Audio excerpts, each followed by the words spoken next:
Hello বন্ধুরা, আসসালামু আলাইকুম। পাপড়ি মাশরুম অ্যান্ড অ্যাগ্রো ফার্মের পক্ষ থেকে সবাইকে শুভেচ্ছা। আশা করি সবাই ভালো আছেন এবং আজ বিজয়ের মাসের প্রথম দিন। সবাইকে বিজয়ের শুভেচ্ছা।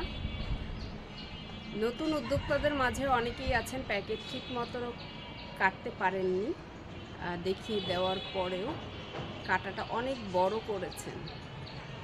এক্ষেত্রে অনেকেই আবার ভেবে দেখছেন যে বড় কাটার কারণে নিচে দিয়ে কোনো ছিদ্র করলে পানিটা হয়তো ঝরে যাবে, যেহেতু বড় কেটেছেন পানি জমে যাবে, এটা স্বাভাবিক। তো অনেকে আবার বুদ্ধি দিয়েছেন যে নিচ থেকে ফুটো করে দিলে পানিটা পড়ে যাবে, কিন্তু এটা করা উচিত কি না? একদমই উচিত না, কারণ প্যাকেট দুই পাশে কাটতে হয়। এটা কাটাটা নিয়মটাই দুপাশে দ্বিআকৃতি করে কাটবেন এবং উপর দিক থেকে কাঁধ বরাবর কেটে দিলে পানিটা কম জমবে।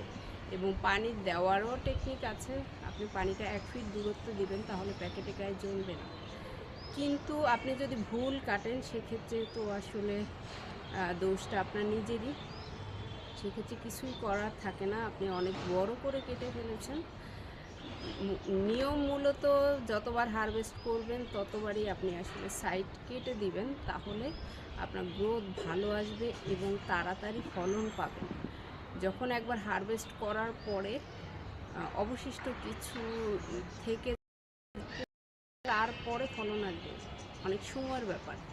আর যদি আপনি হারভেস্ট করার পরে সাইড কেটে ঘষে দেন, তাহলে তাড়াতাড়ি ফলনটা আসে এবং খুব হেলদি একটা ফলন পাওয়া যায়।